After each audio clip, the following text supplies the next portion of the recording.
How about this one, Pete? Indiana, Notre Dame.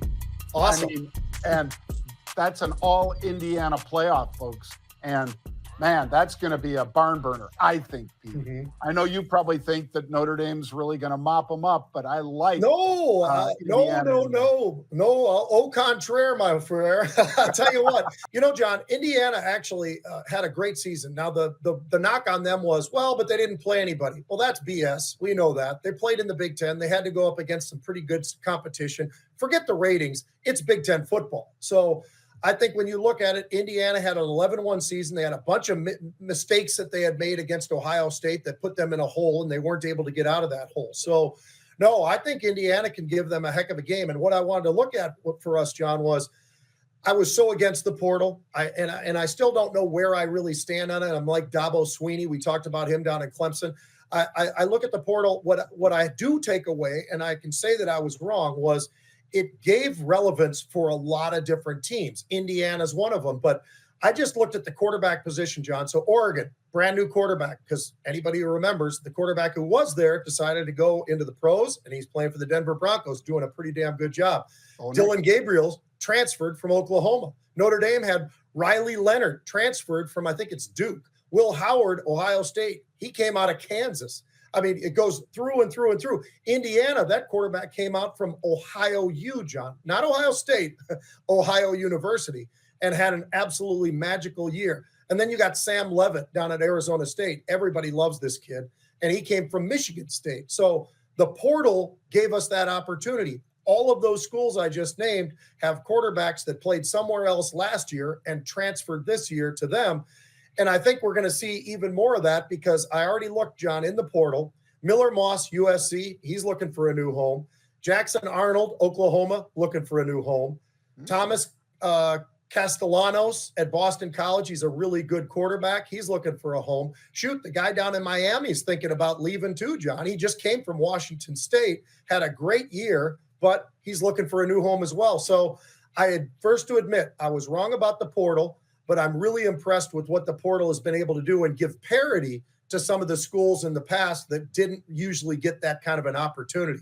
Do you like it? Do you believe in the portal? Do you think this is the right thing? I invented the portal. You did. For those of you who don't know, I came out of high school and I was going to play at the University of Minnesota where Pete ended up going. Whoops, that way. Sorry. Pete was going to go to the U. He's 6 years younger, though, so I wouldn't have played with Pete. But I liked the U, and then I broke my ankle in high school, went to a junior college, and then I went to 3 colleges. Cal Berkeley, Cornell, Gustavus Adolphus. So I was one of the guys that basically invented the portal before there was the portal. And now I think it's exactly what Pete has said. I don't need to belabor it, but the idea that a great guard at Iowa who's playing behind an All-American maybe for his whole career, depending how long that guy in front of him plays, I like the idea that that player could go someplace else, Kansas, Oklahoma, wherever, and get a starting position. I love that. Same thing with the quarterbacks, defensive backs, linebackers. If there's an All-American in front of you, is it great for you to compete for that spot? Of course, makes you better. But what if you never step on the field? What if you're only on the field for punts and things like that? That ain't much of a college career for a kid that might be able to make the pros if he got himself into the right situation. So I like the portal, Pete. Yes. Yep. And I love that you actually did create the portal. I forgot about that completely, but you're right. All right, real quick, we'll go to the NFL, John, because it's top of mind. Everybody's watching and getting towards the last couple of weeks of the season. So here's what I got for you. I've got a guy who I think might be the best quarterback in the entire NFL. And the problem for him is kind of like Archie Manning back in the days of New Orleans. He doesn't have the team around him, specifically in his case, the defense. And I'm talking about, the one and only Joe Burrow. You look at Joe Burrow this year, and he is absolutely on fire. He's not throwing interceptions, John. As a matter of fact, he's got 33 touchdowns against 6 interceptions. The last 5 games, he's got 18 touchdowns and 3 interceptions in the last 5 games. This guy is absolutely on fire. He's thrown almost 1,500 yards in those last 5 games, by the way. I mean, it's just unbelievable, the numbers. And yet, I don't know that the Cincinnati Bengals, they're almost to the point where they're out of the possibility of even being a playoff team. So here you've got this quarterback who's unbelievable. We all watch him. We're all impressed. He and Chase are the best duo that we've seen in a really long time in the NFL. Oh, and by the way, back at LSU, which is wide receiver university. So it's unbelievable what he's accomplishing right now, but they have no defense. They have nothing.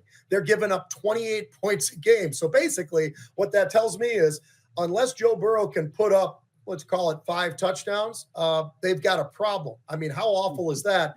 And we don't get the opportunity to watch him, John, get into the playoffs. And that's a problem because Joe Burrow really deserves to be looked at by everybody and watched by everybody because he's having a really special year. Yeah. And Pete, as good as he is, what if he ends up like Dan Marino? Yes. Where you get there, but you don't win the Super Bowl and you never get back. Because that was the story of Dan Marino, one of the greats of all time. Mm-hmm. And if Tom Brady hadn't had the career he had, Pete, people would still be saying that Dan Marino was the best of all time, in my opinion. And everybody always talked about how fast that ball came off him, man. I mean, and it's true. I had the privilege of playing against him, and the guy was unbelievable. I mean, the ability to get rid of the ball better than any quarterback in football was there, but they never had the defense. When he was there, the Miami Dolphins never gave him the one thing he needed, which was the defense. And that's what's happening. You're exactly right. With Joe Burrow, he made one Super Bowl, but that might be a one and done because unfortunately, unless Cincinnati can change things around, and it's tough with the salary cap and you lock in Burrow and you lock in Chase and you lock in some of the biggest players, the offensive linemen that you love, you don't have enough money for defense. That could be a problem for the Cincinnati Bengals and especially Joe Burrow. Yep. Special guy. Yep. And like Pete said, his brother played at Nebraska. Yep. And he wanted to play at Nebraska. And for some reason, they didn't give him a scholarship. Scott Frost, I like Scott Frost. That was a huge mistake. And hopefully he's kind of looking at that and realizing that was a mistake. He's back in Central Florida making a lot of money, by the way. So congratulations to him. But he's got to start evaluating a little bit better than he was.